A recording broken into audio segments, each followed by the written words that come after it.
Hi everyone, it's Mads from Denim and Blether, and today I'm delighted to be joined by Jules from Levara. How are you? Hey, I'm good. How you doing, Matt? I'm good, thank you. So we'll get straight into it. Obviously, you guys are very experienced, but Levara itself is a brand new band. So do you want to tell everyone a little bit about how it came together and give a bit of an introduction to the band? Sure, yeah. We're a brand new band, like you said, and looking back, it's only been maybe over 3 years since we've met and started working together. So it feels like so much has happened, but yet kind of happened quickly. We met really for a session in LA just for fun. Trev and Josh had worked on a really cool rock instrumental, and we're looking for a singer. Trev found me on Instagram and wrote a song to it. They loved it, and so there we were in the studio meeting really for the first time. I hadn't met Trev a few times, but Josh was the first time for that vocal session. And then once we heard it, we were like, "Wow, this is really cool and kind of fresh." And we wrote more. Decided, hey, maybe we can make a band. And then we got a record deal in at the end of 2019, and worked on the album. And here we are as Levara. We were a different name at first, and then we rebranded and renamed because our music changed, our sound evolved, and so did our name. And here we are, 10 days today away from the album release. Yeah, so obviously you've got your self-titled debut album coming out, like you said, 14th of May, I believe. So what Yes. can you tell us about the record? I mean, it's everything that we hoped for and a little more. I mean, we're really proud of it. We worked on it very diligently and passionately. We wrote songs that really connected to us. Uh, Most of them are really like our lives or someone that we know. So yeah, it's I feel like it's authentic. It's not just trying to make memorable music and with cool hooks and this and that. It's we really try to say something with the songs. Yeah, so to me, Levara sounds pretty unique. So how would you describe the sound and who or what kind of influenced that for you? Well, thanks for thinking that. Yeah, definitely feels unique, especially in today's world of what kind of music is at the forefront and stuff.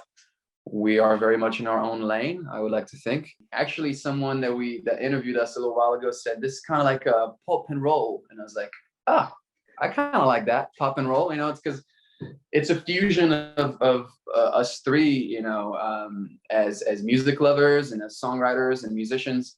So it's very much the sophisticated pop songwriting and the way that the melodies are written and all that, and then you have the energy of the rock of just bigger than life sound. So I like that term. If I had to coin a term, I like the pop and roll. Some others call it pop rock. I'm fine with that too. Sounds good. So what can you tell us about the writing process for Levara? So like I said earlier, we really tried to write songs that meant something to us, even when it's a love song. I mean, it's something that we all have our loved ones, so we can connect to that reality. The first song that started this Levara era, so to speak, this new era for us was Automatic, and we came up with that song. We were opening for Foreigner in Germany. We were doing an acoustic set, which was just a one-off, like last minute, very different from the electric hard rock stuff that we had.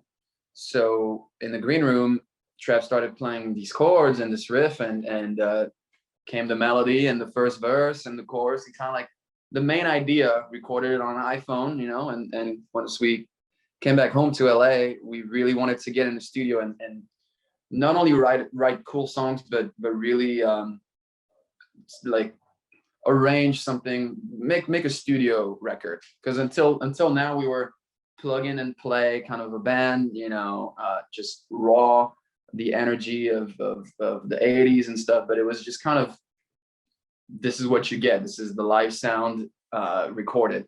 So Automatic really started everything for us, these new songs. And from there on, we just tried to write every day as much as we could get together. But most songs, it's like that. It's Trev comes up with the initial musical backbone. I write the melodies, lyrics, And then as a band, we put it all together. Some other songs were written, us three in the room, and some of those are my favorite, like On for the Night is one of them. So we had 9 songs written for the album. And then in the studio, we needed 4 more because we did 10 songs for the album, but 13 for deluxe. And the 4 songs that we wrote, we thought, well, those, except one of them will be the deluxe songs, because our songs are pretty rad, we love them. But most of those 4 songs ended up at the top of our list. Like Chameleon is one of them, Heaven Knows, which is the album opener, and Ordinary, which is the song we just released. So these songs were written in the studio, still in the same dynamic. We really just scratched all of our previous material. We thought, hey, the best songs from that era will most likely come through in this album. But the more we wrote, it was pretty clear that we had kind of departed from this earlier sound. So in total, we had maybe over 30 songs, but we only used really the new stuff. Well, it seems like it's worked. So rhythmically, the record is really interesting. There's lots of clever changes in there. So where does that come from? Trev is very conscientious about doing something new, like doing something different than then you'd be playing on the 1 and then you go to the 4. We don't really do the regular thing, which is fine. I mean, some of the greatest songs are written on a blues progression, but we definitely took the left field as much as we could. And then we have one of the best drummers in the world, so anything that's a little too like bland or vanilla, so to speak, he will, he could throw something totally new and still stay in the pocket. So I think it gave us an advantage of even the simplest ideas sounded, just more evolved, so to speak. Yeah. So you mentioned earlier one of your singles, Chameleon. Obviously, it's a great song with a really nice meaning as well. And I believe you had a special guest singing backing vocals as well. So what can you tell us about that track? Yeah, the track is very special, and then the guest is even more. We call him a legend, Steve Perry. And it was not the first song that he was witnessing in the studio and worked on with us, but it was definitely the song where he was like, I want to sing like in the booth by myself. Until then, we were singing together in the hallway, doing the group vocals. But this one, I remember him saying, this really reminds me of our Don't Stop Believing kind of song. He's like, this could be huge, and yeah, I mean, it was an incredible experience. It's one of the last songs that we worked on. And then, like you said, there's this meaning of chameleon that, the metaphor of the chameleon that, I don't know, it just brought a different dimension to what a song is about. And it just worked in our favor. Didn't really think too much about it. I wrote the lyrics thinking it's going to be this, and then people are making it to something else, which is awesome. And then the music video also developed another side of the meaning. So it is a very special song and with a very special guest. So yeah, very, very, very proud of this song. So one thing that's been really great about Levara is you guys have released, I think it's 5 singles already from the album. So what was the thinking behind that strategy? Because obviously a lot of bands just release, 1 or 2 and you end up kind of waiting for the rest of the album, whereas we've got to hear a lot of material, which has been great. So yeah, what was the thinking behind that? I think it has something to do with the pandemic right now. Our album was meant to be released earlier.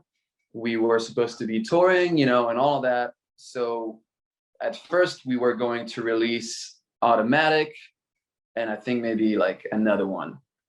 We were supposed to do 1 music video, maybe 2. But seeing how everything needed to be postponed, but we still wanted to keep this momentum going.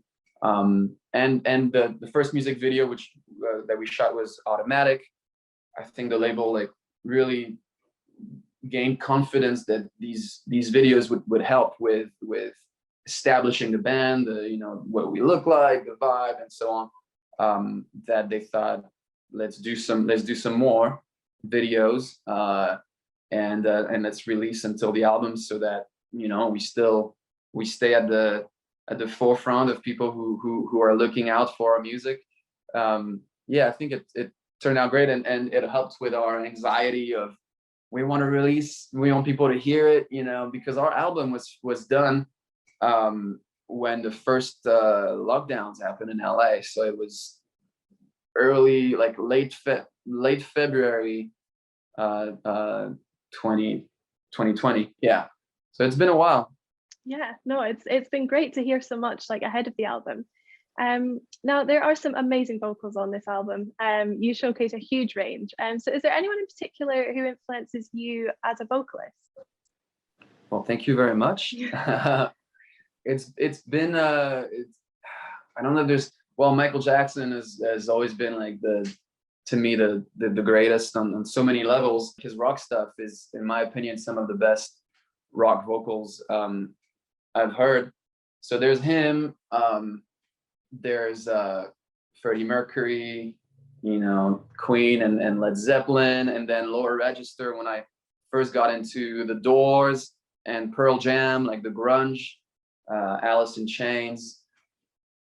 I've listened to so many different music genres, and like even reggae, like Bob Marley. There's something about rhythm, cadence, on top of just how high can you sing. You know, it's not just about how high or how loud you can sing, but it's a plethora of different singers.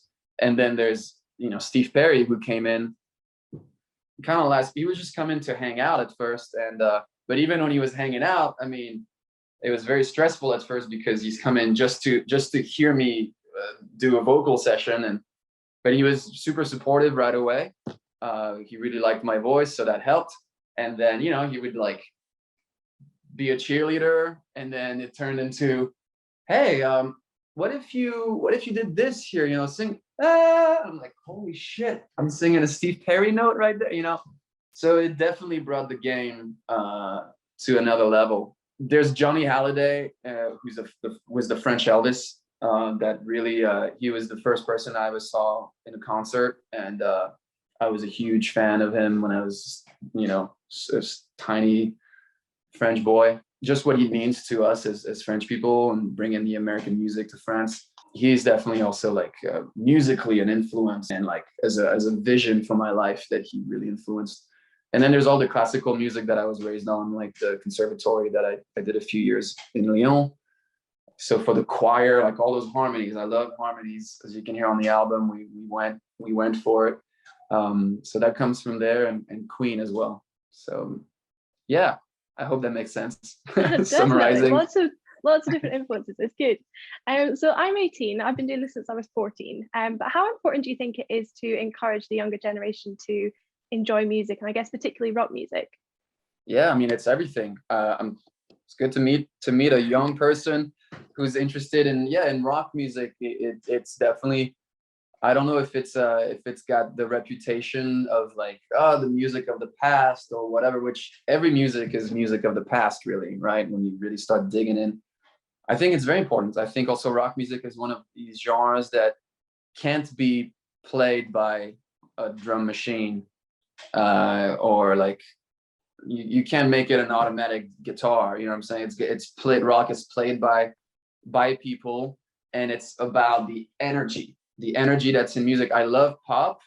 I love even bubblegum pop sometimes, but like I wish it had the energy, the rawness, the fury that's in rock music that makes people feel this, you know. So I think it's very important. Yeah. And I think that's part of our mission as this band, to revive the feeling of how also cool rock music can be. You know, it's not just the music that your parents grew up listening to. It can be something of today and of the future. And who knows how the tables will turn.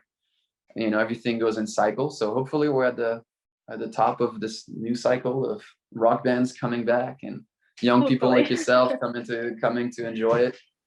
I hope so. Yeah. So obviously the music industry has changed a lot. What is your opinion on the sort of constant debate between streaming and physical copies of music?